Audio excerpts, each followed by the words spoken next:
E bora para a parte final do nosso tema. Como saber se estou no caminho certo? E aí, já chegou numa conclusão? Já descobriu se o que você acredita é o caminho correto? Ou ainda não sabe no que vai dar? Se você não assistiu a primeira parte desse tema, dá um pause aí. Vai lá e assista a primeira parte. Isso pode mudar a sua vida. Pessoal, o assunto é sério. E muita gente só se dá conta quando está no fim da vida. Mas você que está inscrito aqui no Ensinando da ACA já saiu na frente. Já está aprendendo a questionar e a pensar. Bom demais, né? Então ajude outros a crescerem também. Compartilhe o nosso canal, fale com amigos, familiares, enfim, seja bênção para alguém. Um povo que pensa dificilmente é enganado. Bora retomar de onde paramos então. O que você crê não veio do catolicismo, ou do protestantismo, ou do espiritismo, ou dos batistas ou presbiterianos. Toda e qualquer fé que professa um só Deus, criador de todo o universo, vem do hebreu Abraão. Definimos então a nossa lógica do contraditório. Se Abraão é o nosso ponto de partida, qualquer outro ponto que não seja Abraão está errado. E aqui, uma grande parte das pessoas dá o maior tiro no pé. O que eu tenho a ver com Abraão? Coisa antiga, essa coisa aí de Velho Testamento. Jesus veio inaugurar a salvação para todos. Tem nada mais a ver com o judeu. Já ouviu isso? Calma, respira e vamos por partes. Já percebeu quanta divergência existe sobre a pessoa do Messias, Jesus?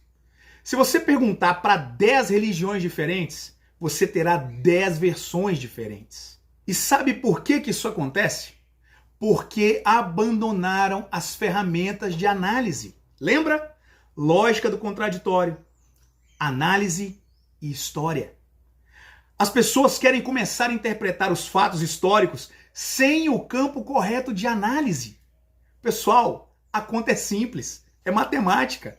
A maioria dos erros se dá porque o foco da análise histórica foi substituído por uma análise meramente filosófica. Daí, o Messias, Jesus, que foi prometido pelo próprio Deus Criador pessoalmente a um homem chamado Abraão, se torna somente um tipo de alienígena gerado milagrosamente no ventre de uma mulher. Daí surgem as maiores loucuras baseadas na fé completamente abstrata, sem raízes históricas e impossível de se analisar, uma vez que não é concreta. Mas como nosso objetivo é verificar de verdade o que nós cremos, então obrigatoriamente temos que analisar a fé abraâmica. Um idólatra da terra de Ur dos Caldeus é chamado pelo próprio Eterno e recebe várias orientações, diversas promessas. Dentre elas, uma que dele sairia um numeroso povo que seria o tesouro particular de Deus na terra. Dentre todas as nações, esse povo, que posteriormente seria chamado de povo de Israel, seria responsável por apresentar o único Deus verdadeiro para todas as demais nações idólatras. Deus se relacionaria de maneira direta com esse povo, de forma a mostrar às demais nações a maneira correta de se portar no mundo. O tempo passa e as promessas se cumprem, e Abraão se torna um numeroso povo. E a estratégia do Criador para se revelar ao ser humano permanece a mesma. Ele continua usando Israel como referência. Nessa novela relacional, Deus permite e traça caminhos que às vezes parecem absurdos. Tipo, permitir que o seu povo escolhido fosse escravizado pelo faraó no Egito. Daí ele ouve o clamor do povo e envia o libertador Moisés. E durante 40 anos faz o seu povo caminhar por um deserto. Se revela a eles, dá leis, mandamentos, renova as alianças e as promessas. E essa é uma parte importantíssima da análise, a reafirmação das promessas. Perceba que nós prometemos coisas diariamente e não cumprimos. ou mudamos o que prometemos porque a atitude do outro foi diferente do combinado. Mas veja só o que Deus diz sobre suas promessas para Israel.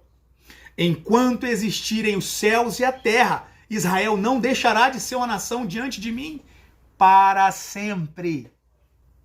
Para sempre. Não é só até Jesus, mas para sempre. Veja em outro ponto, no chamado Novo Testamento. Mas se formos infiéis, Deus permanece fiel, pois não pode negar a si mesmo. Alguns afirmam que a desobediência de Israel anulou as promessas do Eterno. Outros dizem que a igreja formada por Jesus substituiu a nação física de Israel e se tornou o Israel espiritual de Deus. Você já ouviu isso? Pois é, pessoal. Quando o objeto de análise é substituído, todo o resto se perde e vira essa bagunça generalizada que temos hoje. Igrejas de todas as crenças, profissões de fé completamente confusas e não bíblicas, e cada um achando que está no caminho certo.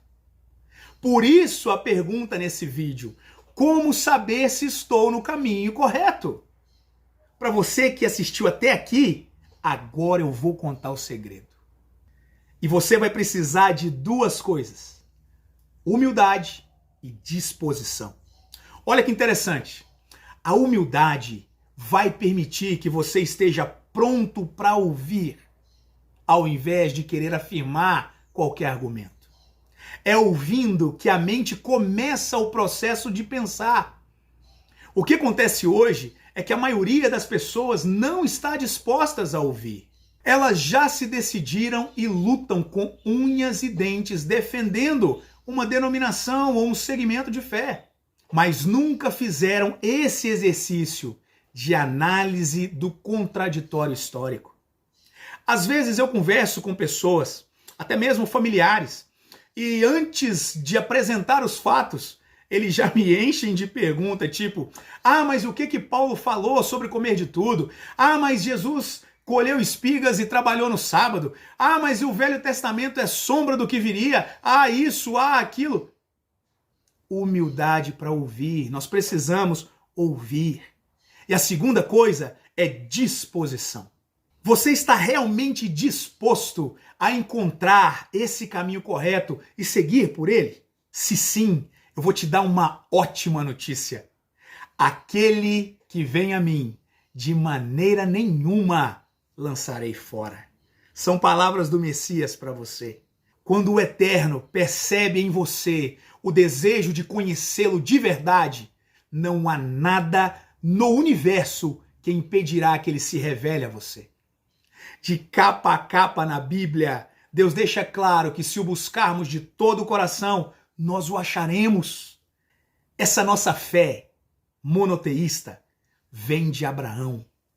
E o convite que eu te faço hoje é, de agora em diante, ao invés de ficar lendo livros e livros sobre teologia reformada, católica ou pentecostal ou espírita ou qualquer outra, estude o relacionamento de Deus com Abraão. Releia as promessas, as orientações, as leis, os conselhos. Você vai perceber que Jesus, o Messias Salvador, não é uma invenção do cristianismo, mas é o cumprimento da promessa feita pelo próprio Deus a um hebreu chamado Abraão. Lembre-se que a proposta desse canal é restaurar as raízes da fé. É permitir que você consiga argumentos suficientes para pensar por si só. Gostou do vídeo? Curta, compartilhe, ajude outros também a sair dessa caixa teológica e pensar por si só. Seja você mais um agente da restauração. Forte abraço e até o próximo.